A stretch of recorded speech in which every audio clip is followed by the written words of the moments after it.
আমি সুগন্ধের কথাই আসি। আপনারা তোমরা যারা বাচ্চারা আছো তোমরা সুবর্ণর মতো না, সুবর্ণর চেয়ে আরো অনেক বড় হতে পারবে। সুবর্ণর জন্ম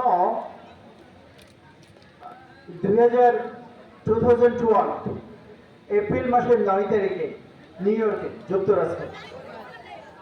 2 বছর বয়সে তার মা একদিন তাকে পড়াচ্ছিল 1 + 1, and he said 2, and mom started something more difficult, 2 × 2, and he said 4, and then he started interrogating his mom. He said, "Mom, if 1 + 1 is 2, then n + n should be how much, Mom?" And then তার মা অনেকটা surprise হয়ে গেছে। তার মা বলল 2n। এবার সে বলল তাহলে n × n। এবার মানে মামের জন্য কঠিন হয়ে যাচ্ছে। 2 বছর বয়সে তার একটা বাচ্চা এই ধরনের কোশ্চেন শুনে তার মা এটা আমাকে জানালো। এরপর আমি ভাবলাম এটা একটা অ্যাক্সিডেন্ট, এটা একটা আপনার একটা অ্যাক্সিডেন্টাল ইনসিডেন্ট, এরকম আর হবে না। কিন্তু এরকম ঘটনা বারবার হতে লাগলো। আপনারা কি আমার কথা শুনতে পাচ্ছেন? এরকম ঘটনা বারবার হতে লাগলো। এরপর আমি কি করলাম, আমি তখন সিকিউরিটি গার্ড ছিলাম, যেটাকে দারোয়ান বলে মনে হয় বাংলায়। আর আমি পার্ট টাইম স্টুডেন্ট ছিলাম ম্যাথামেটিক্সে। তো আমি রাতে দারোয়ানি করতাম, দিনে আমি স্কুলে যেতাম, কলেজে যেতাম। আমি তখন ম্যাথামেটিক্স পড়তাম। তো আমি তাকে ম্যাথ পড়ানো শুরু করলাম। তো তার যখন বয়স 4, তখন আমার পক্ষে আর সম্ভব হচ্ছিল না, কারণ সে আমাকে পড়ানো শুরু করলো। এরপর আমি ভাবলাম আমার পক্ষে কিভাবে তার প্রশ্নগুলির উত্তর দেওয়া যায়। তখন আমি তাকে আমার সাথে আমার কলেজে নিয়ে গেলাম। আমার কলেজের প্রফেসররা তাকে পড়ানোর চেষ্টা করলো।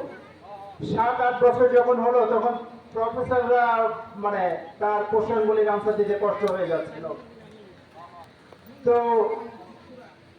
এরপর সে যে স্কুলে ছিল সেই স্কুল তাকে 4র্থ শ্রেণী থেকে 9ম শ্রেণীতে ট্রান্সফার করলো।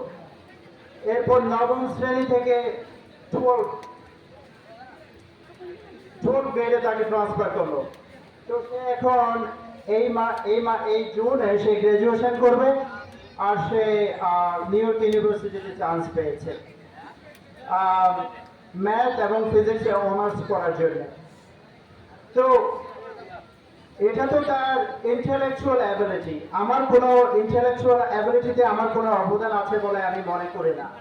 কিন্তু শুধু ইন্টেলেকচুয়াল অ্যাবিলিটি, এপিজে আব্দুল কালামের শুধু ইন্টেলেকচুয়াল অ্যাবিলিটি ছিল না, তার মনের মধ্যে একটা মানবতা ছিল। তার বায়োগ্রাফিতে আপনারা পড়েছেন তিনি যতবার মসজিদে গিয়েছেন ঠিক ততবার মন্দিরে গিয়েছেন। তিনি মনে করতেন সব ধর্ম, সব মানুষ, সব জাতিগোষ্ঠী সবাইকে ভালোবাসতেন।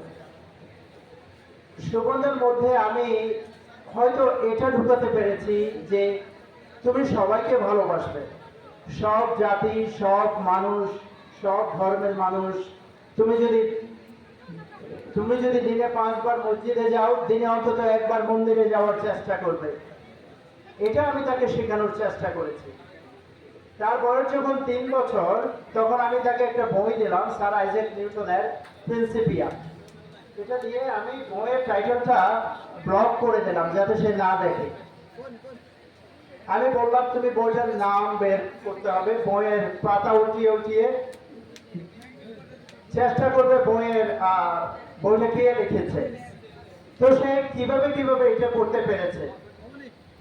তার বয়স যখন লাস্ট একটা গল্প বলে শেষ করবো, তার বয়স যখন 5 বছর তখন তার জন্মদিনটা এভাবে পালন করলাম। আমি লিখলাম 1 ঘন্টায় কোরআন পড়বে, তুমি 4 ঘন্টা তোমার জন্মদিন পালন করবে।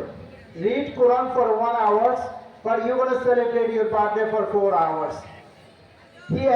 This is the last one. He exactly figured out what I meant. So he spent 1 hour to read Gita, He spent 1 hour to read Bible and he spent 1 hour to read Old Testament. আপনারা এখানে যারা আছেন, আপনারা হিন্দু হন, মুসলিম হন, বৌদ্ধ হন, খ্রিস্টান হন, আপনাদের সবার বড় পরিচয়, আমাদের সবার বড় পরিচয় আমরা মানুষ। সুবর্ণ বানানো সহজ, কিন্তু এপিজে আব্দুল কালাম বানানো খুব কঠিন। সবাইকে ধন্যবাদ।